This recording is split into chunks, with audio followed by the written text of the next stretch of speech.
PCS परीक्षा में जो आने वाले साइंस के मोस्ट इम्पॉर्टेंट क्वेश्चन जो अभी तक आए हुए हैं उसका भाग दूसरा है। चलिए देखते हैं। पहला क्वेश्चन दिया सुमेल कीजिए।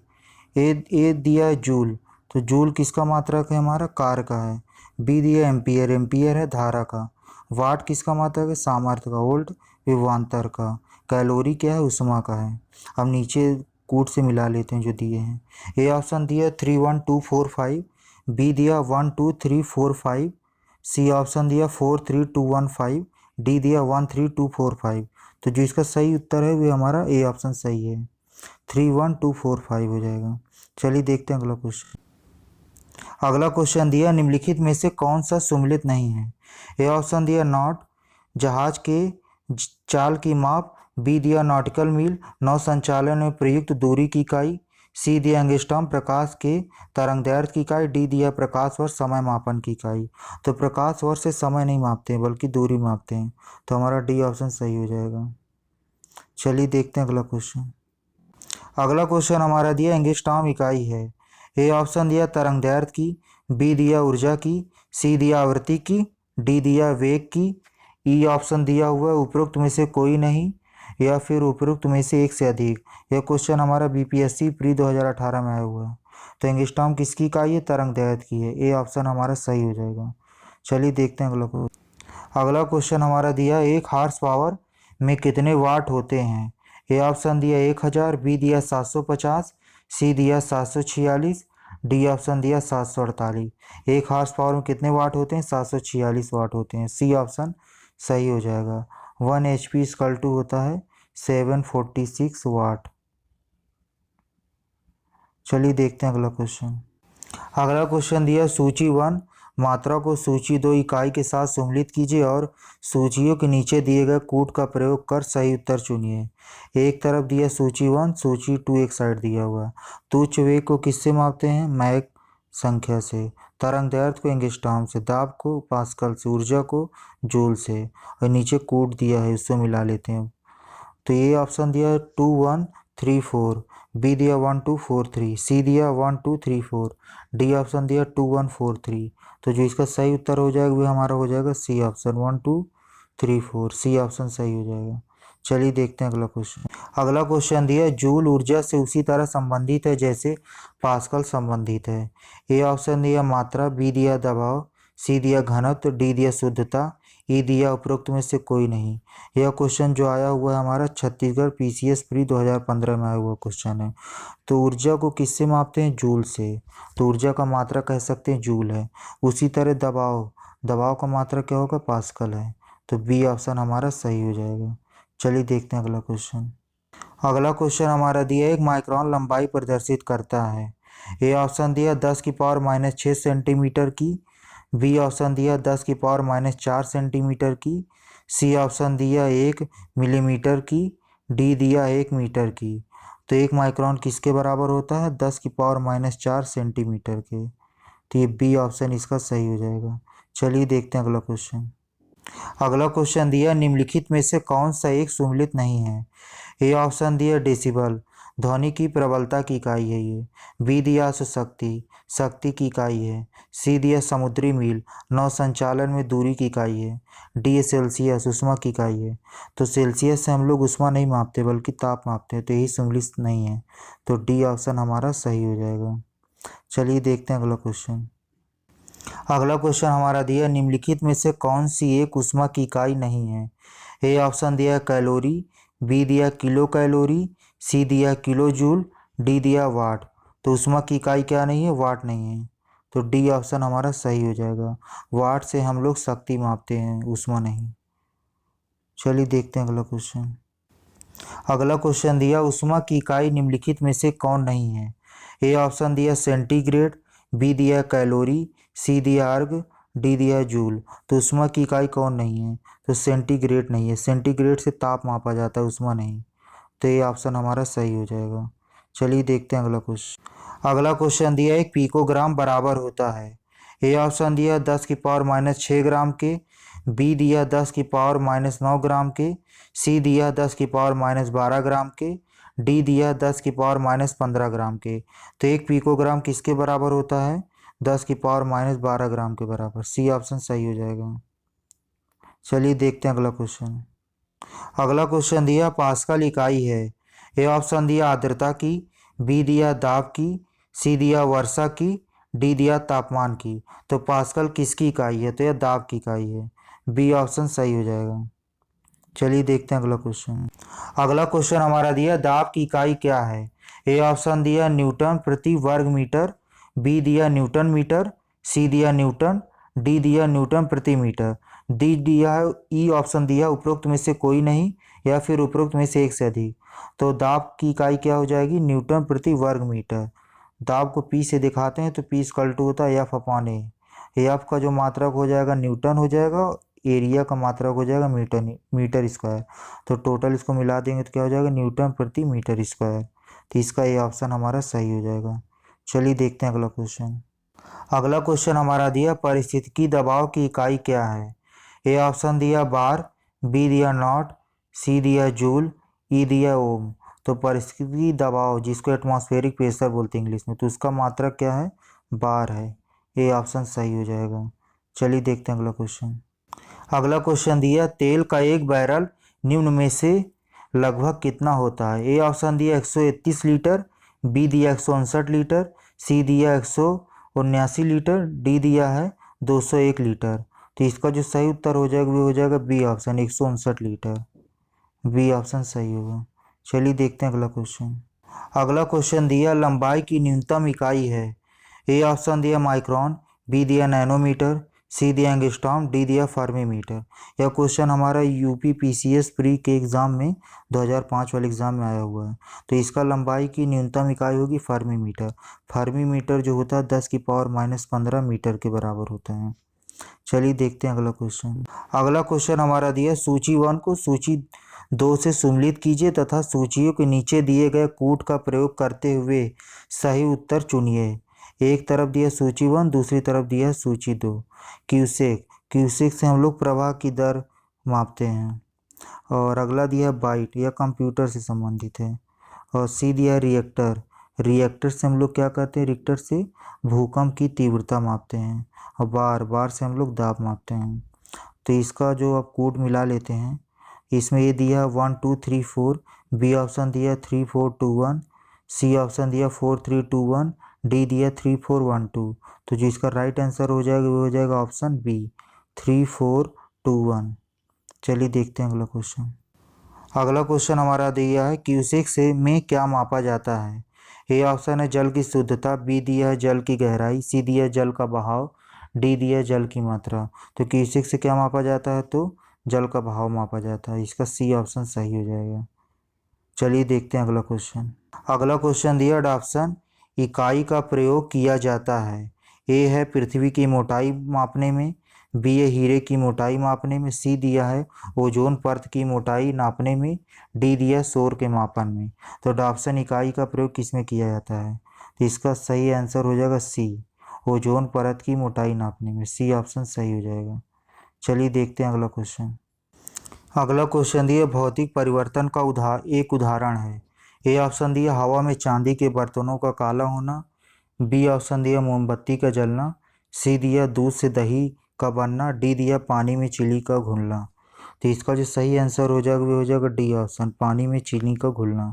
भौतिक परिवर्तन वे परिवर्तन होते हैं जिसमें कारक को हटा देने पर भौतिक प्रक्रिया में भाग लेने वाले पदार्थ पुनः अपनी पूर्ववर्ती अवस्था में आ जाता है। और भौतिक प्रक्रिया अस्थायी एवं उत्क्रमणीय होती है, मतलब वापस इसमें आया जा सकता है। और जबकि रासायनिक परिवर्तन जो होंगे उसमें वापस नहीं आ सकते, जैसे दूध से दही बनना, मोमबत्ती का जलना, हवा में चांदी के बर्तनों का काला होना, ये सभी रासायनिक परिवर्तन के अंतर्गत आते हैं। इसका डी ऑप्शन हमारा सही हो जाएगा। चलिए देखते हैं अगला क्वेश्चन हमारा दिया है जल का वाष्प में परिवर्तन कहलाता है। ए ऑप्शन दिया प्राकृतिक, बी दिया भौतिक, सी दिया रासायनिक, डी दिया है जैविक। तो जल का वाष्प में परिवर्तन कौन सा है? भौतिक परिवर्तन है। बी ऑप्शन सही हो जाएगा। चलिए देखते हैं अगला क्वेश्चन। अगला क्वेश्चन दिया सक्षरण के उदाहरण है। ए ऑप्शन दिया सिल्वर पर काले रंग की परत बनना, बी दिया तांबे पर हरे रंग की परत बनना, सी दिया लोहे पर भूरे रंग की परत बनना, डी दिया उपरोक्त तीनों, ई दिया इनमें से कोई नहीं। तो सक्षरण के उदाहरण कौन है? सभी हैं। सिल्वर पर काले रंग की परत बनना, तांबे पर हरे रंग की परत बनना, सी है लोहे पर भूरे रंग की परत, डी उपरोक्त तीनों, यानी सभी सही होंगे। डी ऑप्शन इसका सही होगा हमारा, क्योंकि तीनों सही हैं। चलिए देखते हैं अगला क्वेश्चन। अगला क्वेश्चन दिया, निम्नलिखित में से कौन सा या सिर्फ रासायनिक परिवर्तन का के उदाहरण हैं? ए ऑप्शन दिया हो, पहला दिया सोडियम क्लोराइड का क्रिस्टलन, दूसरा दिया बर्फ का गलन, सी दिया दूध अस्कंदन। नीचे दिए गए कोड का प्रयोग कर सही उत्तर चुनिए। ए ऑप्शन दिया केवल पहला और दूसरा, बी दिया केवल तीसरा, सी दिया पहला दूसरा और तीसरा, डी ऑप्शन दिया कोई नहीं। तो इसमें से कौन सा सही होगा हमारा? तो सही होगा बी ऑप्शन, केवल तीसरा जो है रासायनिक परिवर्तन है। चलिए देखते हैं अगला क्वेश्चन। अगला क्वेश्चन हमारा दिया, जल अपघटन में ऊर्जा किस रूप में उत्पन्न होती है? ए ऑप्शन दिया प्रकाश के रूप में, बी दिया उष्मा के रूप में, सी दिया ध्वनि के रूप में, डी दिया अम्ल के रूप में। तो जल अपघटन ऊर्जा जो होती है किस रूप में उत्पन्न होती है? तो उष्मा के रूप में उत्पन्न होगी, क्योंकि क्या होता है, जल अपघटन वह प्रक्रिया है जिसमें लवण के आयन और जल के आयन या अणु परस्पर संयोग करके अम्लीय क्षारीय घोल बनाते हैं। इसमें ऊर्जा जो होती है उष्मा के रूप में बाहर निकलती है। तो बी ऑप्शन हमारा सही हो जाएगा। चलिए देखते हैं अगला क्वेश्चन हमारा दिया, पास्चुराइजेशन एक प्रक्रिया है जिसमें दूध को बहुत कम तापमान पर 24 घंटे तक रखा जाता है। बी ऑप्शन दिया दूध को 8 घंटे तक गर्म किया जाता है, सी ऑप्शन दिया दूध को पहले बहुत देर तक गर्म किया जाता है और एक निश्चित समय में अचानक ठंडा कर लिया जाता है, डी है इनमें से कोई नहीं। यह क्वेश्चन हमारा बीपीएससी एग्ज़ाम 1992 में पूछा गया है। तो इसका सही आंसर जो हो जाएगा सी हो जाएगा, दूध को पहले बहुत देर तक गर्म किया जाता है, एक निश्चित समय में अचानक ठंडा कर लिया जाता है। तो सी ऑप्शन इसका सही होगा। तो पास्चुराइजेशन एक प्रक्रिया है जिसमें दूध को पहले बहुत देर तक गर्म किया जाता है, फिर एक निश्चित समय में अचानक ठंडा कर लिया जाता है। चलिए देखते हैं अगला क्वेश्चन हमारा दिया, अशुद्धियों के कारण द्रव का क्वथनांक। ए ऑप्शन दिया बढ़ जाता है, बी दिया घट जाता है, सी वही रहता है, डी कोई संबंध नहीं। यह क्वेश्चन एमपी पीसीएस एग्ज़ाम 2004 में आया हुआ है, प्री एग्ज़ाम में। तो अशुद्धियों के कारण द्रव का क्वथनांक बढ़ जाता है, ये ऑप्शन सही हो जाएगा। चलिए देखते हैं अगला क्वेश्चन। अगला क्वेश्चन दिया, ऊंचाइयों की जगहों पर पानी 100 सेंटीग्रेड के नीचे के तापमान पर क्यों उबलता है? ए ऑप्शन दिया है क्योंकि वायुमंडलीय दबाव कम हो जाता है अतः उबलने का बिंदु नीचे आ जाता है, बी ऑप्शन दिया क्योंकि गुरुत्वाकर्षण कम होता है, सी है पर्वतों पर भारी हवाओं के कारण, डी है उपरोक्त में से कोई नहीं। तो ऊंची जगहों पर जो पानी होता है उस 100 सेंटीग्रेड से नीचे के तापमान पर क्यों उबलता है? तो इसका ये ऑप्शन सही होगा, क्योंकि वायुमंडलीय दबाव कम हो जाता है तब उबलने का बिंदु नीचे आ जाता है, ये ऑप्शन सही होगा। चलिए देखते हैं अगला क्वेश्चन। अगला क्वेश्चन दिया, कोहरे में निम्नलिखित में से कौन सा कोलाइडी तंत्र अभिव्यक्त होता है? ए दिया गैस में द्रव, बी दिया द्रव में गैस, सी दिया गैस में ठोस, डी दिया द्रव में द्रव। तो इसका जो सही उत्तर हो जाएगा वो हो जाएगा ये ऑप्शन, गैस में द्रव। कोहरे में कौन सा कोलाइडी तंत्र होता है? तो गैस में द्रव वाला होता है, ये ऑप्शन इसका सही हो जाएगा। चलिए देखते हैं अगला क्वेश्चन। अगला क्वेश्चन दिया, क्रोमेटोग्राफी की तकनीक का प्रयोग होता है।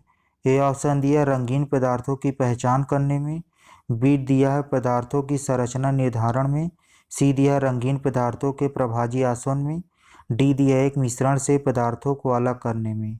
तो जो इसका सही आंसर हो जाएगा वो हो जाएगा डी ऑप्शन सही होगा, एक मिश्रण से पदार्थों को अलग करने में।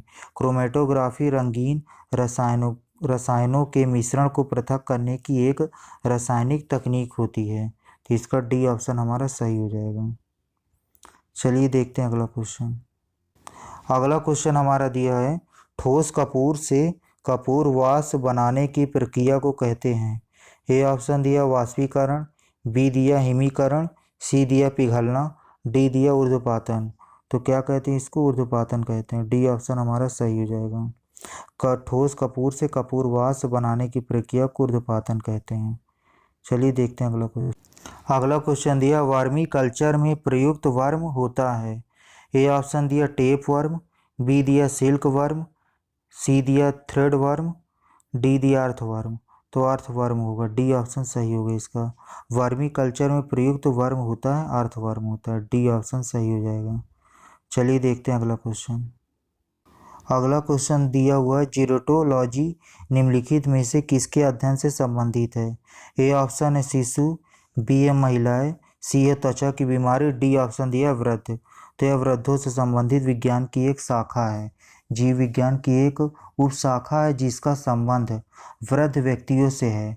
वृद्धावस्था में मांसपेशियां शिथिल हो जाती हैं तथा शरीर के अंग भी युवावस्था की तरह कार्य नहीं कर पाते हैं। आज के वैज्ञानिक इस बात का पता लगाने का प्रयत्न कर रहे हैं कि मनुष्य में बुढ़ापा या जीर्णता लाने के लिए शरीर के कौन कौन से क्रियात्मक परिवर्तन उत्तरदायी हैं। तो ये डी ऑप्शन इसका सही हो जाएगा हमारा। चलिए देखते हैं अगला क्वेश्चन। अगला क्वेश्चन हमारा दिया है जेनेटिक्स निम्न में से किसका अध्ययन है? ए ऑप्शन दिया मेंडल का नियम, बी दिया जैव विकास, सी दिया डीएनए संरचना, डी दिया आनुवांशिकता और विचरण। तो जेनेटिक्स किसका अध्ययन है? तो आनुवांशिकता और विचरण का अध्ययन है, डी ऑप्शन सही हो जाएगा हमारा। चलिए देखते हैं अगला क्वेश्चन। अगला क्वेश्चन हमारा दिया हुआ है वृद्धावस्था एवं काल प्रभावन के विषय में ज्ञान प्राप्त करने की विधा को कहते हैं। ए ऑप्शन दिया ऑन्कोलॉजी, बी दिया जीरोटोलॉजी, सी दिया टेरिटोलॉजी, डी दिया ऑर्निथोलॉजी। तो इसका जो सही आंसर हो जाएगा वो हो जाएगा बी जीरोटोलॉजी, क्योंकि वृद्धावस्था से संबंधित जीव विज्ञान की एक उपशाखा है ये। इसमें जो होता है पता लगाए वैज्ञानिक पता लगाने का प्रयास कर रहे हैं कि कौन कौन से कारक हैं जो बुढ़ापा लाते हैं मनुष्यों में। चलिए देखते हैं अगला क्वेश्चन। अगला क्वेश्चन दिया पैडोलॉजी निम्न वैज्ञानिक अध्ययन से संबंधित है। ए दिया वायुमंडल, बी दिया मिट्टी, सी दिया प्रदूषण, डी दिया बीज। तो पैडोलॉजी में क्या करते हैं? मिट्टी का अध्ययन किया जाता है इसमें, तो बी ऑप्शन सही हो जाएगा। पैडोलॉजी पूछेगा कि निम्न वैज्ञानिक अध्ययन संबंधित है तो मिट्टी का अध्ययन इसमें करते हैं, बी ऑप्शन सही होगा। चलिए देखते हैं अगला क्वेश्चन। अगला क्वेश्चन दिया अस्थियों का अध्ययन विज्ञान की किस शाखा के अंतर्गत किया जाता है?